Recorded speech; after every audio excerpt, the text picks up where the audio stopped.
시편 87편 1절에서 마지막 7절까지 말씀입니다. 오늘 본문의 표제어는 고라 자손의 시, 곧 노래 이렇게 기록이 되어 있습니다. 시편에 고라 자손의 시라고 표제어가 붙은 시편이 모두 11편이 있습니다. 그 중에 오늘 시편은 10번째입니다. 여러분, 고라가 누군지 아십니까? 아마 시편 강해를 들으시면서 고라에 대한 이야기를 들으셨겠지만 다시 한번 우리가 좀 기억해 볼 필요가 있는데요. 민수기 16장에 보면 이 고라라고 하는 사람은 모세와 아론의 사촌 동생이 되는 사람입니다. 이 사람은 레위 지파에 소속되어 있으면서 성전 일을 돌보는 사람이었죠. 그런데 시간이 지나면서 자신의 사촌인 모세에 대해서 불만이 생기기 시작했습니다. 그래서 자신의 뜻을 동조하는 250명의 회당에 있는 사람들과 함께 모세를 대적했습니다. 그러나 그 결과는 어떠했습니까? 고라와 함께 반역에 동참했던 모든 이들은 그들의 가족과 더불어 산채로 땅속으로 꺼져 죽게 되는 비참한 결과를 맞이하게 되었습니다. 그 당시에 모세를 대적한다라고 하는 것은 곧 그를 세우신 하나님을 대적하는 것을 의미했기 때문이죠. 그런데 민수기 26장 11절 말씀을 보면 이런 말씀이 기록되어 있습니다. 그러나 고라의 아들들은 죽지 아니하였더라 라고 하는 말씀입니다. 이것은 고라의 자손들을 말하고 있죠.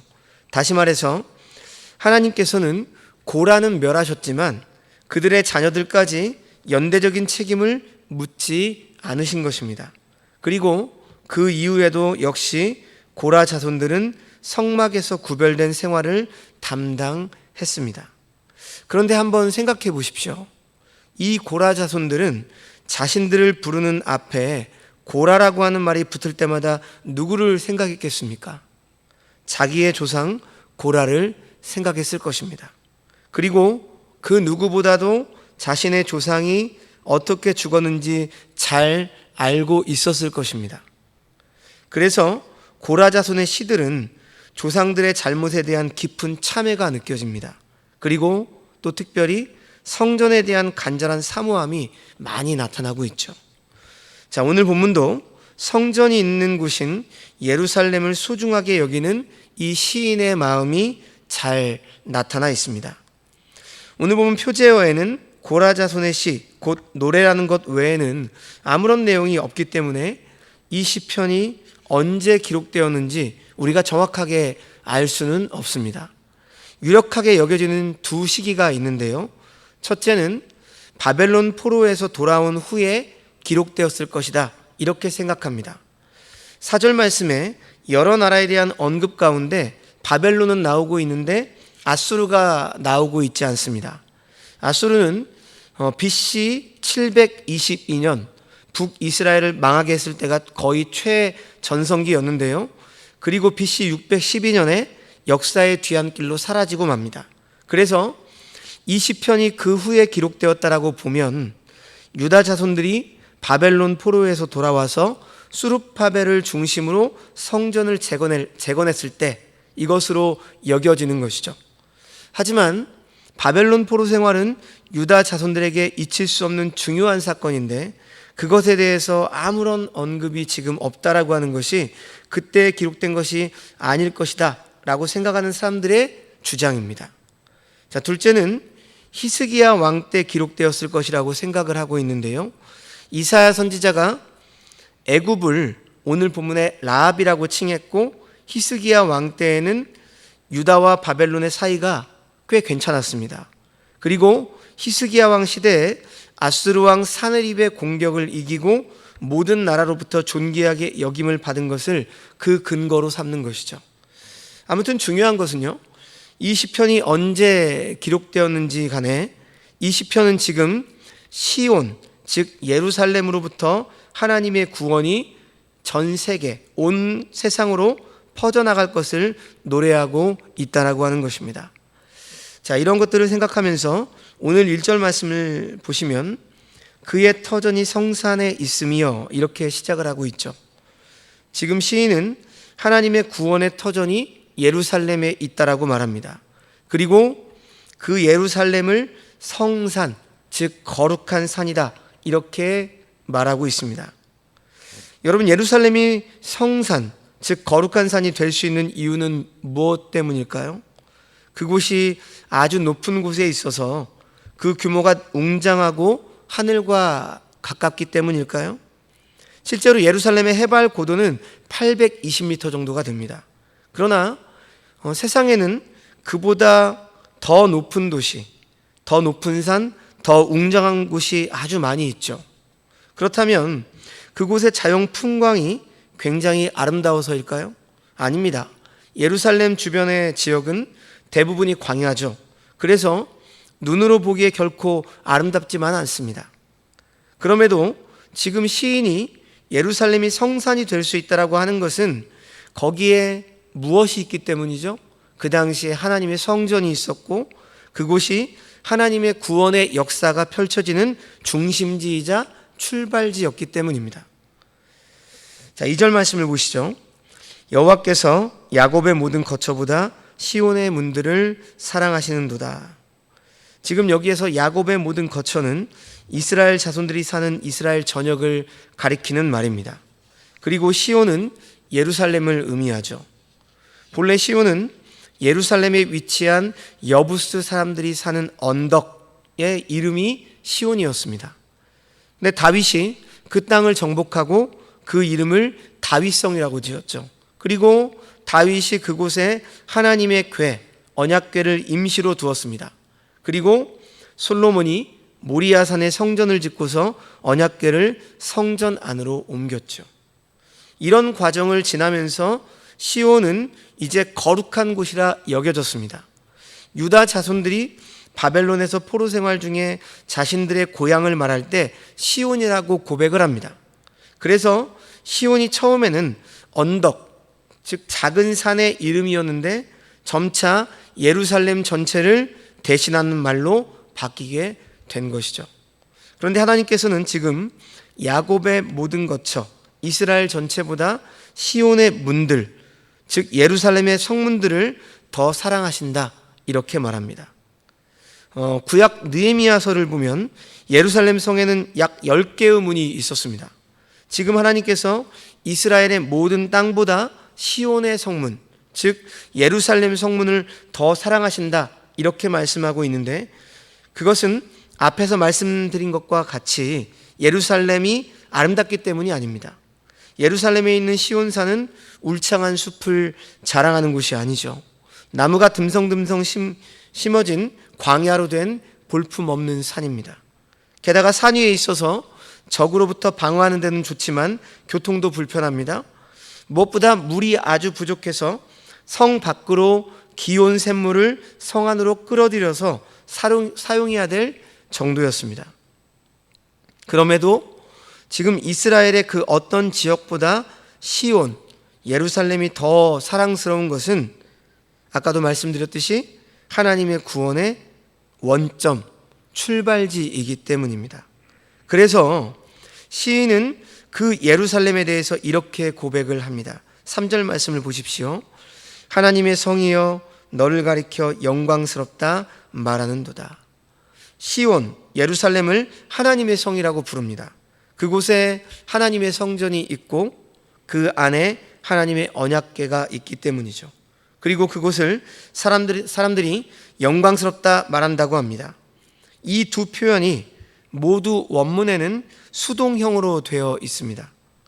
예루살렘이 여러 선지자들과 많은 사람들로부터 하나님의 성이여 영광스럽습니다 라는 말을 계속해서 듣는다는 것이죠. 이사야 2장 2절과 3절 말씀을 보시면 이사야 선지자가 예루살렘에 대해서 이렇게 노래했습니다. 만일에 여호와의 전에 산이 모든 산 꼭대기에 굳게 설 것이요 모든 작은 산 위에 뛰어나리니 만방이 그리로 모여들 것이라. 많은 백성이 가며 이르기를 오라 우리가 여호와의 산에 오르며 야곱의 하나님의 전에 이르자. 그가 그의 길을 우리에게 가르치실 것이라. 우리가 그 길로 행하리라 하리니 이는 율법이 시온에서부터 나올 것이요 여호와의 말씀이 예루살렘으로부터 나올 것임이니라. 이처럼 이사야 선지자도 모든 민족의 사람들이 하나님께로 돌아와서 시온산 예루살렘에서 하나님의 말씀을 듣게 될 것이라고 지금 말하고 있는 것입니다. 이렇게 1절에서 지금 3절 말씀이 하나님의 구원의 출발점인 예루살렘에 대해서 노래를 했다면, 이제 다음 이어지고 있는 단락 4절부터 마지막 7절은 하나님과 적대적인 관계에 있었던 민족들이 시온으로 돌아오게 될 것을 노래하고 있다라고 하는 것입니다. 4절 말씀을 한번 보십시오. 나는 라합과 바벨론이 나를 아는 자 중에 있다 말하리라. 보라, 블레셋과 두로와 구스여, 이것들도 거기서 났다 하리로다. 라합은 앞에서도 말씀드렸듯이 여호수아에서 나오는 기생 라합이 아닙니다. 여기서 라합은 애굽을 가리키는 말입니다. 이사야 30장 7절에서 내가 애굽을 가만히 앉은 라합이라 일컬었느니라, 이 말씀이 기록되어 있습니다. 애굽과 바벨론은요, 당시 초강대국으로서 이스라엘을 항상 짓누른 대표적인 나라들입니다. 그럼에도 하나님께서는 지금 그 두 나라를 하나님을 아는 나라로 쳐주시겠다, 이렇게 말씀하고 있는 것입니다. 이것은 표면적으로 세상의 관점으로 볼 때 작은 나라가 큰 나라를 포용해 준다는 것인데, 사실 말이 안 되는 것이죠. 이스라엘이 이 두 나라를 포용한다, 말이 안 되는 것입니다. 그러나 신앙적으로 영적인 관점에서 이것은 충분히 가능한 것이죠. 왜 그렇습니까?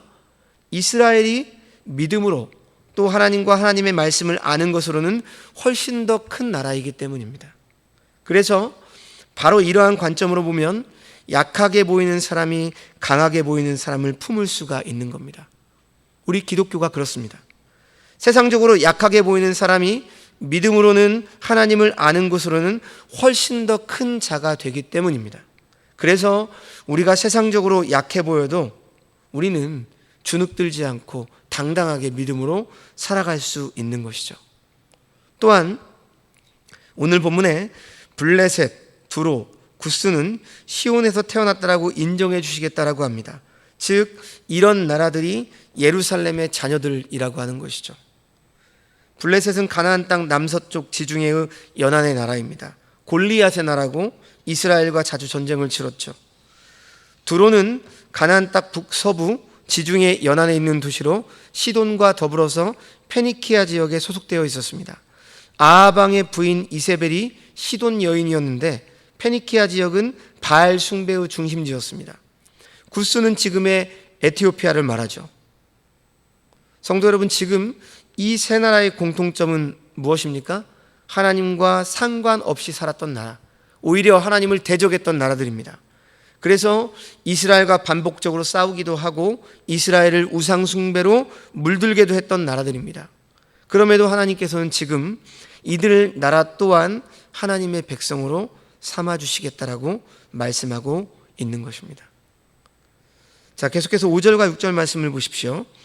시온에 대하여 말하기를 이 사람 저 사람이 거기서 났다 말하리니 지존자가 친히 시온을 세우리라 하는도다. 여호와께서 민족들을 등록하실 때에는 그 수를 세시며 이 사람이 거기서 났다 하시리로다. 하나님께서 모든 민족을 품어주시지만 민족 전체 단위로 구원하시는 것이 아닙니다. 이 사람 저 사람 등 단수로 하나님의 백성들이 될 것입니다. 즉 이 땅에 있는 사람들이 민족이나 인종으로 인한 차별은 없어질 것이지만 구원은 각자 이루어지게 된다라고 말씀하시는 것이죠. 고대에 전쟁을 치르고 승전하게 되면 패전한 나라의 사람들은 대부분 노예가 되었습니다. 그때 노예가 될 사람들을 한 사람씩 한 사람씩 숫자를 세며 이름을 올려 등록을 시켰다고 합니다. 하나님께서도 지금 그러한 배경을 가지고 자기 백성을 그렇게 숫자를 세시며 이름을 기록한다, 이렇게 말씀하시는 것이죠. 자, 이제 마지막 7절 말씀을 보시면 본문은 이렇게 마무리가 됩니다. 노래하는 자와 뛰어노는 자들이 말하기를 나의 모든 근원이 내게 있다 하리로다. 노래하는 사람과 뛰어노는 사람들, 이런 사람들은 하나님께서 이름을 등록하신 사람들을 뜻합니다. 그들이 자신들의 근원이 예루살렘에 있다라고 말하고 자신들은 구원받은 하나님의 백성이라고 노래하게 될 것이다. 지금 이렇게 고백하며 이 시를 마치고 있습니다. 자, 오늘 말씀은 여기까지인데요. 말씀을 다시 한번 정리하도록 하겠습니다. 오늘 본문은 시온이 영광스러운 곳으로 불리는 두 가지 이유에 대해서 말하고 있습니다. 첫 번째 이유는 무엇입니까? 하나님께서 친히 그 성을 세우셨기 때문이라는 것이죠. 그런데 하나님께서 친히 시온을 세우셨다라고 하는 것은 어떤 의미가 있을까요? 선택의 의미가 있습니다. 즉 하나님께서는 세계 가운데 한 곳, 즉 시온을 택하시고 바로 그곳에 성전을 세우셨습니다. 이것은 하나님의 특별한 뜻이 있다라고 하는 의미죠. 두 번째 이유는 하나님께서 세우신 시온의 기초가 성산에 놓여 있다라고 하는 것입니다. 이것은 영원히 견고함을 상징하는 것이고 신약에서 반석 위에 지은 집과 같은 의미의 말씀입니다. 그러므로 우리는 오늘 본문을 통해서 하나님께서 세상에서 어느 곳보다 그리고 어느 것보다 사랑하시는 곳은 바로 하나님께서 친히 세우신 교회와 하나님의 백성인 우리들이라고 하는 사실을 알게 되는 것이죠. 왜냐하면 교회와 거듭난 성도는 모두 하나님께서 친히 택하시고 하나님께서 기초를 놓으셨기 때문입니다. 그러므로 하나님께서 보시는 것처럼 우리가 스스로를 바라본다면 우리는 세상에서 그 어떤 것보다 존귀한 자라고 하는 사실을 우리는 기억할 수 있어야 합니다. 또한 시인은 하나님께서 시온을 세우신 목적에 대해서 말하고 있죠. 본문은 애굽, 바벨론, 블레셋, 두로, 구스 등 모든 열방이 시온에서 났다라고 말하고 있습니다. 이것은 시온이 모든 백성들의 영적 어머니라고 하는 의미죠. 이처럼 이스라엘이 세계 가운데에서 우리가 잘 아는 것처럼 제사장 나라로서 복음을 전하는 것이 그들의 존재의 목적인 것처럼 우리가 출애굽기 강해를 듣고 있죠. 하나님께서 너희를 제사장 나라가 되게 하리라 이렇게 19장에서 말씀을 하셨죠. 그런 것처럼 교회의 존재 목적도 우리의 존재 목적도 무엇입니까? 궁극적으로 복음대로 살고 복음을 전함에 있다라고 하는 것을 우리는 기억해야 한다라고 하는 것이죠. 그래서 주님께서는 베드로 사도를 통해서 베드로전서 2장 9절 말씀에 우리에게 우리의 존재를 뭐라고 말하고 있습니까? 오직 너희는 택하신 족속이요 왕같은 제사장들이요 거룩한 나라요 그의 소유된 백성이니 이는 너희를 어두운 곳에서 불러내어 빛에 들어가게 하신 자의 아름다운 덕을 선전하게 하려 하심이라 이렇게 말씀하신 것입니다. 그러므로 성전된 즉 교회된 우리가 우리의 교회들이 세상의 빛과 소금의 역할을 하지 못한다면 그 존재의 의미는 퇴색하고 상실되는 것이죠. 그리고 마지막으로 시인은 7절에서 구원받은 모든 사람들은 나의 모든 근원이 내게 있다 하리로다 이렇게 말하게 될 것이라고 노래합니다. 이것은 모든 구원이 시온으로부터 나오고 또한 모든 샬롬이 시온으로부터 나온다는 것을 말하는 것으로 다른 말로 표현하면 구원과 삶의 모든 기쁨이 하나님으로부터 나오는 것인데 하나님은 이러한 은혜를 시온을 통해서 즉 우리의 교회를 통해서 허락하셨다라고 하는 것이죠. 이렇게 시온이 즉 교회가 축복의 통로가 된다는 의미에서 시온은 세상의 삶의 기쁨을 주는 곳이어야 합니다. 그러니까 우리들의 교회와 성전되고 교회된 우리가 부르심에 합당하게 생활을 할 때 세상의 마지막 때에 기쁨으로 충만하게 될 것임을 기억하는 것이고 바로 그것이 우리의 교회 성전된 우리 성도 개개인이 각자의 삶의 자리에서 부르심에 합당하게 살아가는 길입니다. 이 사실을 기억하시며 오늘 하루도 그리고 우리의 남은 생이 하나님의 교회로서 하나님의 성전된 우리로서 우리를 통해서 바로 열방이 복음을 듣게 되는 것이고 바로 기뻐하게 되는 그 하나님의 부르심에 합당하게 살아가시기를 주님의 이름으로 축원드립니다. 기도하겠습니다. 하나님 아버지, 시온에서 시작된 하나님의 구원이 오랜 시간 동안 많은 나라들과 수많은 사람들을 거쳐서 우리나라까지 이르게 하시고 죄로 인해 죽었고 형편없고 여전히 허물투성이인 우리에게까지 임하게 해주심에 감사를 드립니다. 우리가 한평생 하나님 나라의 생명책에 이름이 기록된 사람으로 만들어주신 그 주님의 은혜를 잊지 않게 하시고 아직도 구원이 임하지 않은 것을 알지도 못한 채 자기 자신이나 자신이 가진 것을 믿는 라합과 바벨론에 사는 사람들과 눈에 보이는 것이 전부라고 생각하고 어떻게 해서든지 더 많은 것을 쥐려하고 더 높은 자리에 오르기까지 동분서주하며 살아가는 블레셋과 두로와 구스에 사는 사람들에게 우리가 구원의 통로가 되게 하여 주시옵소서. 오늘도 하나님께서 심어주신 삶의 자리에서 하나님 나라의 생명책에 이름에 기록된 사람답게 교회된 자로서, 성전된 자로서 그렇게 살아가서 또 다른 사람들을 하나님께로 이어주는 연결고리로 사는 한날이 되게 하여 주시기를 간절히 원합니다. 이 모든 말씀 예수님의 이름으로 기도합니다. 아멘.